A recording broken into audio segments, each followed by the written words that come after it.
Hello students, आज हम अपनी थर्मोडायनेमिक्स का थर्ड लेक्चर स्टार्ट करने जा रहे हैं। लास्ट लेक्चर में हमने टेम्परेचर स्केल्स के बारे में जानकारी ली थी कि हम टेम्परेचर स्केल्स को आगे थर्ड लेक्चर में पढ़ेंगे। तो टेम्परेचर स्केल्स हमारे पास, आप इसमें से कुछ सुन भी चुके हैं, कुछ इसमें से आपको इस बार नए मिलेंगे। तो पहला टेम्परेचर स्केल आपने पढ़ा था डिग्री सेंटीग्रेड, जिसमें यहाँ पर दो चीज़ें लिखी हुई हैं, आइस पॉइंट और स्टीम पॉइंट। तो डिग्री सेंटीग्रेड पर आइस पॉइंट 0 और स्टीम पॉइंट कितना होता है 100 डिग्री सेंटीग्रेड।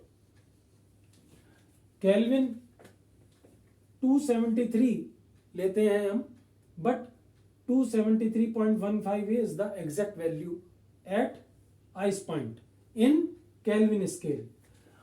और इस वैल्यू में 100 ऐड कर देते हैं तो ये वैल्यू 373 बन जाती है। मतलब केल्विन स्केल पर स्टीम पॉइंट 373 और आइस पॉइंट 273। लेकिन याद रखने के लिए आप लोग हमेशा आइस पॉइंट याद रखेंगे, और डिग्री सेंटीग्रेड और केल्विन के लिए जो आइस पॉइंट होगा उसमें 100 ऐड कर देंगे। और याद रखिएगा कि फ़ारेनहाइट और रेनकाइन, ये जो दो स्केल हैं जिसमें आइस पॉइंट पर फ़ारेनहाइट में जो वैल्यू होती है वो 32 होती है, तो इसमें हमें 180 ऐड करना है, तो इसकी वैल्यू हो जाती है 212। तो याद रखने के लिए क्या है कि इसमें और इसमें दोनों में प्लस 180 करना पड़ता है, और इसमें प्लस 100 करेंगे दोनों में। जो आपका आइस पॉइंट होगा उसमें प्लस 100 तो प्लस 100 करेंगे तो डिग्री सेंटीग्रेड में, आइस पॉइंट में प्लस 100 करेंगे तो यहाँ पर स्टीम पॉइंट मिल जाएगा। केल्विन में जो आपका आइस पॉइंट है उसमें प्लस 100 करेंगे तो ये स्टीम पॉइंट मिल जाएगा। स्टीम पॉइंट को हम बॉइलिंग पॉइंट भी कहते हैं। लेकिन फ़ारेनहाइट में जो हमारा आइस पॉइंट है उसमें 180 ऐड करेंगे तो हमें स्टीम पॉइंट मिलेगा। ऐसे ही इसमें 180 ऐड करेंगे रेनकाइन स्केल पर, तो ये हो जाएगा 180, तो इसका मतलब 671.67। ये वैल्यूज आपको बहुत काम आएंगी, क्योंकि आगे चल के हमें जब एक स्केल का दूसरे स्केल के साथ में क्या रिलेशन है वो हमें ड्राइव करना पड़ेगा, तो हमें इन सब चीज़ों की ज़रूरत पड़ेगी। अभी हम जो रिलेशन निकालने जा रहे हैं, और ये जो मेथड यूज़ होता था 1954 से पहले यही मेथड यूज़ होता था। उसके बाद एक नया मेथड यूज़ हुआ जिसमें हम ट्रिपल पॉइंट को यूज़ करते थे। लेकिन आज हम पढ़ने जा रहे हैं वो 1954 से पहले जो मेथड यूज़ होता था, जिसमें दो रेफरेंस पॉइंट लिए जाते थे, आइस पॉइंट और स्टीम पॉइंट। तो relation between degree centigrade and property.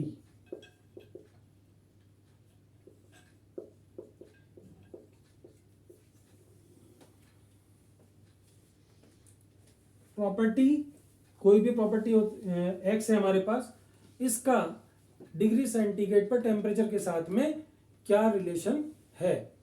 तो सबसे पहले हम इस रिलेशन को जनरेट करेंगे, उसके बाद इनके रिलेशंस आपस में कैसे बनाए जाते हैं उसका मैं एक तरीका बता दूंगा आपको, जिससे कि आप एक स्केल का निकाल करके दिखाएंगे और बाकी का आप घर पे प्रैक्टिस करिएगा। अन्यथा अगले लेक्चर में मैं आपको वो भी बचे हुए भी कराऊंगा। चलिए शुरू करते हैं। तो लेट टी इज टेम्परेचर। अब टेम्परेचर का प्रॉपर्टी के साथ में एक रिलेशन हमें अज्यूम करना है। तो प्रॉपर्टी कुछ भी हो सकती है, लेंथ, प्रेशर, एनीथिंग, वॉल्यूम। तो T बराबर AX प्लस B, ये रिलेशन हमने मान लिया कि प्रॉपर्टी और टेम्परेचर के बीच में जो रिलेशन है वो AX प्लस B है। अब स्टूडेंट्स यहाँ पर एक क्वेश्चन आपके मन में आ रहा होगा कि T बराबर AX क्यों नहीं लिया, कि प्रॉपर्टी का इसके साथ में डायरेक्ट रिलेशन।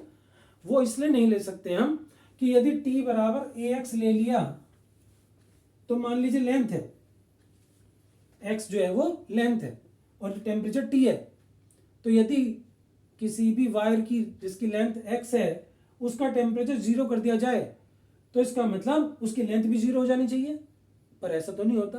प्रॉपर्टी तो वेरिएट करती है, किसी भी प्रॉपर्टी को हम डिमिनिश नहीं कर सकते, तो इसलिए हमने ax प्लस बी एज्यूम कर लिया और इसे इक्वेशन 1 मान लिया। मतलब this is the relation between temperature and property. अब क्योंकि डिग्री सेंटीग्रेड की बात कर रहे हैं, तो एट आइस पॉइंट, या जिसे हम फ्रीजिंग पॉइंट भी कहते हैं, T बराबर 0 डिग्री सेंटीग्रेड और x बराबर xi मान लिया हमने। I का मतलब है value of property at ice point, तो हमारे पास 0 बराबर a into X I plus B, ये इक्वेशन नंबर 2 बन गई। और ऐसे ही एट स्टीम पॉइंट, जिसे हम बॉइलिंग पॉइंट भी कहते हैं, तो T बराबर 100 डिग्री सेंटीग्रेड और x बराबर XS, S का मतलब है स्टीम पॉइंट, तो 100 equals to AXS plus B। ये हमने इक्वेशन नंबर 3 मान ली। इक्वेशन 2 और 3 को हम सॉल्व करेंगे, मतलब यदि हम इक्वेशन 3 माइनस 2 कर दें, 3 में से 2 को माइनस कर दें, तो 100 minus 0 100 a into XS minus X I, क्योंकि b से b कैंसिल हो जाएगा, तो यहां से a बराबर आ गया 100 upon XS minus X I. a की वैल्यू हमारे पास आ गई। इस वैल्यू को हमने ऊपर वाली इक्वेशन में पुट कर दिया, तो b की वैल्यू आ गई from equation 2, from equation 2 b equals to minus का a एक्स आई, तो हम इसको यदि रखेंगे a की वैल्यू, तो ये हो गया b बराबर माइनस का 100 X I upon XS minus X I. ये हमारे पर b की वैल्यू आ गई। तो putting values of a and b in equation 1, तो t बराबर a की वैल्यू 100 upon XS minus X I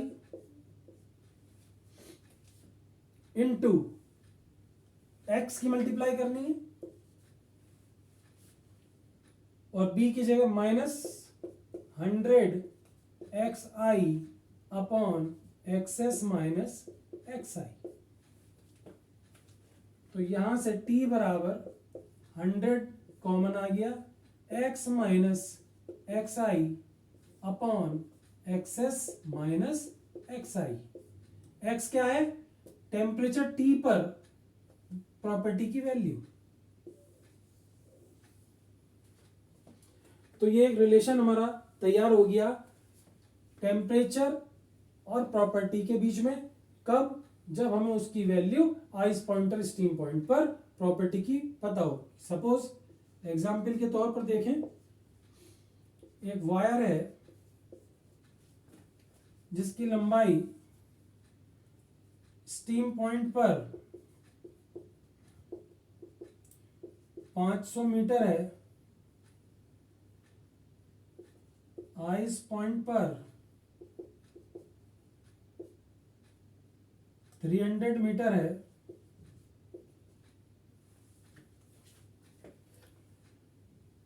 तो 400 डिग्री सेंटीग्रेड पर लंबाई कितनी होगी? डायरेक्ट फॉर्मूले में पुट करिए। टेम्परेचर आपके पास 400 डिग्री है, तो 400 इक्वल्स टू 100। एक्स क्या है जो निकालना है? लेंथ निकालनी है, प्रॉपर्टी की वैल्यू निकालनी है। किस पर? 400 डिग्री सेंटीग्रेड पर, तो ये निकालना है। माइनस स्टीम पॉइंट पर लंबाई कितनी है? 300 मीटर अपॉन आइस पॉइंट पर 300 है और स्टीम पॉइंट पर 500 है, तो 500 माइनस 300, 100 से ये 2 0, यहाँ बचा आपके पास 500 माइनस 300 200, 200 इंटू 4 800, तो 800 इक्वल्स टू x माइनस 300, तो x इक्वल्स टू 1100 मीटर।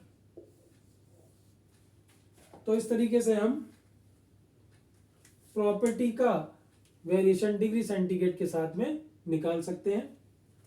अब यदि हम इनमें से किसी भी एक को निकालना चाहें तो आज हम फ़ारेनहाइट का और डिग्री सेंटीग्रेड का एक रिलेशन निकालने की कोशिश करेंगे, और उसका तरीका क्या है वो भी मैं आपको सिखाता हूं।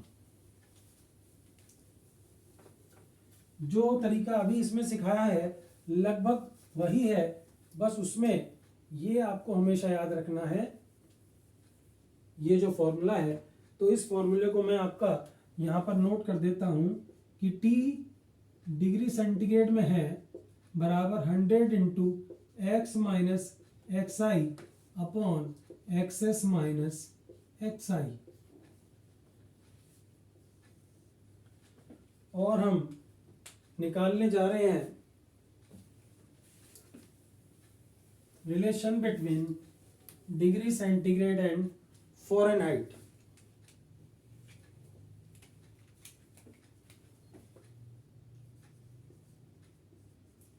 Relation between degree centigrade and Fahrenheit scale.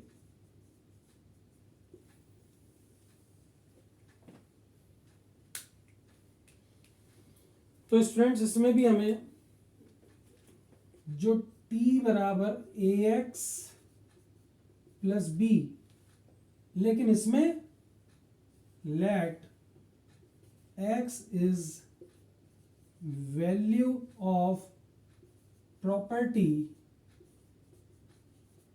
Eight T Fahrenheit, मतलब टेम्परेचर जो है वो हमारा फ़ारेनहाइट में है। ये इक्वेशन नंबर 1 हमने एज्यूम करी है।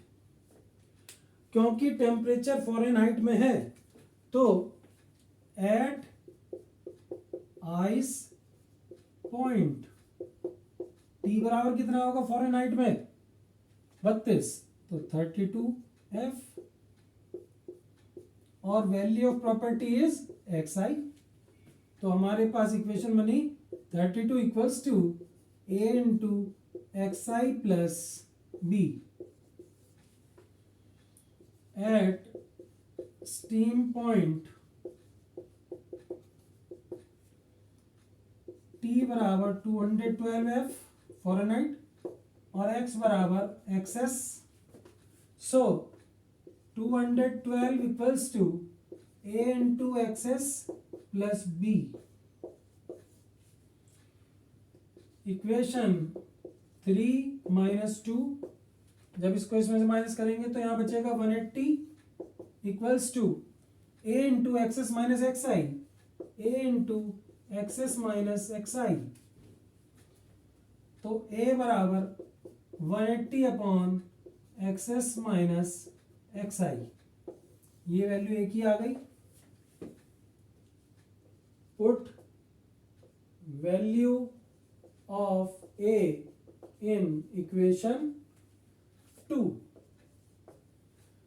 तो B equals to 32 minus A into XI, या 32 माइनस A की वैल्यू ये है 180 XI upon XS minus XI। तो A की वैल्यू भी आ गई, B की वैल्यू भी आ गई। फ्रॉम इक्वेशन फर्स्ट, ये जो T है हमारा वो किस में है फ़ारेनहाइट में, that is equals to A की वैल्यू ये है हमारे पास इंटू X, तो 180x upon XS minus XI, और B की वैल्यू है ये, तो plus 32 minus 180xi upon XS minus XI, तो equals to 32 plus 180 X minus X I upon XS minus X I. तो ये हो गया हमारा T Fahrenheit equals to this. अब ध्यान से समझिए कि मुझे इसकी जगह पर डिग्री सेंटीग्रेड रखना है, तो मैं T degree centigrade equals to होता है 100 X minus X I upon XS minus X I. तो यहां से x minus X I upon X S minus X I बराबर टी डिग्री सेंटीग्रेड अपॉन 100 लिख सकता हूं। इसकी वैल्यू मैं यहां पर इक्वेशन नंबर 4 मान लेता हूं। तो from equation 4 T Fahrenheit equals to 32 तो ये है ही, plus 180 into T degree centigrade upon 100। तो यहां से T Fahrenheit equals to 32 plus, यदि आप इसे देखेंगे 0 से 0 कैंसिल, 9/5 डिग्री सेंटीग्रेड।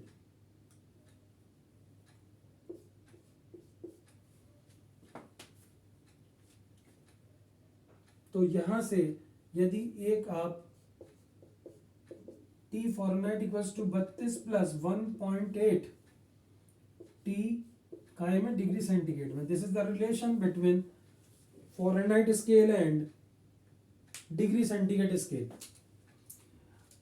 वैसे ज्यादातर स्टूडेंट्स को पता है कि केल्विन, जिसे हम एब्सोल्यूट टेम्परेचर निकालते हैं जैसे इस स्केल में, तो केल्विन के लिए क्या फॉर्मूला होता है कि टी केल्विन मतलब temperature in kelvin equals to 273 plus temperature in degree centigrade.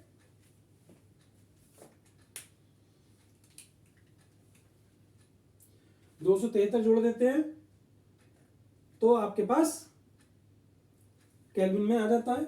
यदि इन दोनों रिलेशंस को आप ध्यान से देखें तो इसमें क्या अंतर है, केल्विन में जो केल्विन का आइस पॉइंट है वो आएगा प्लस यहां पर 1 आएगा। 1 क्यों आएगा, क्योंकि इनका डिफरेंस 100 है। तो 100 की वजह से जब टी डिग्री सेंटीग्रेड अपॉन 100 आएगा तो 100/100 1 हो जाएगा। तो ध्यान रखिएगा कि केल्विन में जो आइस पॉइंट है उसमें प्लस कर दो 1 इंटू टी डिग्री सेंटीग्रेड। तो ये आपका रिलेशन बिटवीन किस क्या हो गया। इसे आप निकाल भी सकते हैं स्टूडेंट्स, इसी मेथड से आप निकाल सकते हैं। केवल आपको ये जो टी लेना है यहाँ पर केल्विन में लेना है और यही बिल्कुल प्रोसीजर, बस यहाँ पर 32 की जगह 273 आ जाएगा और यहाँ पर 373 आ जाएगा, माइनस करेंगे, सिर्फ बिल्कुल सेम प्रोसीजर और एंड में जाकर के इसकी यूज करके हमें यहाँ पर ये वैल्यू यूज करनी है। लेकिन फॉरेनहाइट में आप देख रहे हैं कि आइस पॉइंट तो आएगा ही आएगा सब में, बट यहां पे जो 180 है इसको 100 से डिवाइड कर दो, क्योंकि ऊपर 100/100 था तो 1 आ गया, लेकिन यहां पे 180 है तो अपॉन 100 करेंगे तो 1.8 डिग्री सेंटीग्रेड। ऐसे ही यदि आप निकालना चाहेंगे रैंकाइन स्केल का और डिग्री सेंटीग्रेड का, तो इनके बीच में ये आप निकालने की कोशिश करिएगा। अदरवाइज ये केल्विन और रैंकाइन का मैं नेक्स्ट पर निकलवाऊंगा कि टी रैंकाइन इक्वल्स टू कितना होगा 491.67 प्लस 1.8 टी डिग्री सेंटीग्रेड। ये आपका आना चाहिए रिलेशन, जो तरीका मैंने आपको याद करने का बताया है। तो इस प्रकार से हम रिलेशन बिटवीन टेम्परेचर स्केल्स, और हमने आज प्रॉपर्टी और टेम्परेचर डिग्री सेंटीग्रेड में जब होगा तो उन दोनों के बीच में एक रिलेशन, जिसके द्वारा हम बहुत सारे क्वेश्चंस को डायरेक्टली सॉल्व कर सकते हैं। तो डियर स्टूडेंट्स, आज का लेक्चर हम यहीं पर समाप्त करते हैं। और जो भी ये 3 डेरिवेशन 4 डेरिवेशन है हमारे, इनमें से हर बार एक ना एक या तो पूछा जाता है या इसके ऊपर कोई ना कोई 2 नंबर का न्यूमेरिकल या 4 नंबर का न्यूमेरिकल 5 नंबर का न्यूमेरिकल अवश्य आता है। तो यदि आपको वीडियो अच्छी लगी हो तो सब्सक्राइब करना मत भूलिएगा, जिससे कि आपको नेक्स्ट वीडियोस लगातार समय पर मिलते रहें। Thank you very much.